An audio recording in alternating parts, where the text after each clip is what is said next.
You ever try to watch a movie 4 times and fall asleep every time? Yeah, that was me with First Man. Not because it's bad, no, because it's the opposite. At the time, this was the only Damien Chazelle movie I hadn't seen. Besides this thing that doesn't count. And I had this idea that I needed the perfect time to watch it. So I waited until nighttime to get cozy, get some snacks, and watch the movie. Wow, this movie's great. Repeat this process until one night I finally stayed awake.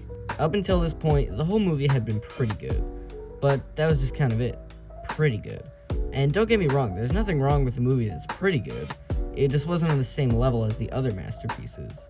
Until, on that 4th try, I finally made it to the ending. That's when this movie became something more.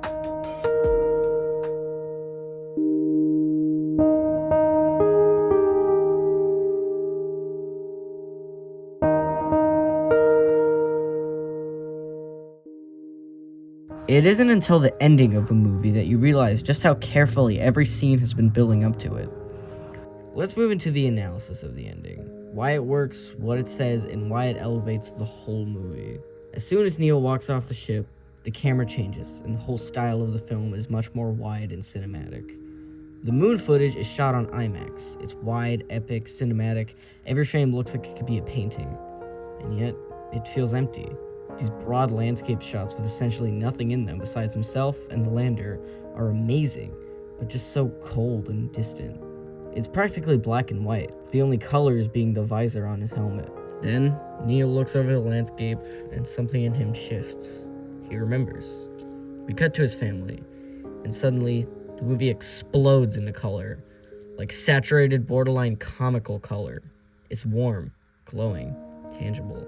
Unlike the moon footage, this is shot in a documentary style, with a basic handheld film camera. The Earth footage is alive. Just image, sound, and feeling. This is something that's common in all Damien Chazelle movies. In all of the endings, there's never any words, just visuals and music.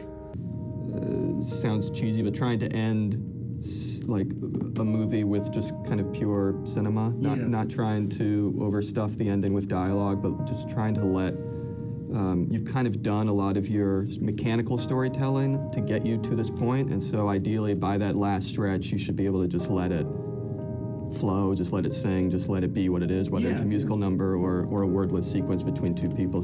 And then he takes his daughter's bracelet, the last thing tethering him to the grief he's been running from, and he lets go. Finally, after all this time, after the whole movie, he can move on and overcome his grief. And it disappears into a crater. It's like he's gently placing it into the past. It's one of the most magical things I've ever been lucky enough to capture on film, even though it was a mistake and we couldn't use it. We're shooting it on IMAX, my first time ever shooting IMAX, so that was always sort of a pinch me moment. And suddenly I start to notice something in the air, and it's snow. And it's this incredible shot where perfectly backlit, you're on what really looked in camera already exactly like the moon. And you know, it looks, so eerily right, what you're getting in the camera. And you've got the astronaut coming down the Lem ladder, and there's this mysterious snowfall all around. And it's just something so poetic and beautiful and weird and mysterious and not right and yet perfectly right. I wish I could use it. This is how I know they did fake it, by the way. Yeah, this whole movie was good, but this was the first time it transcended. It's not just a movie about space. It's not even really a movie about history. It's a movie about grief and finally letting go. All that IMAX, all the rockets, it's not just spectacle for the sake of spectacle. It's a setup for silence, for one man on a giant rock finally saying goodbye. And honestly, it's one of the most beautiful endings I've ever seen. Let me know if you enjoyed this by subscribing. Even if you didn't enjoy it, subscribe anyway, because someone else might. See ya.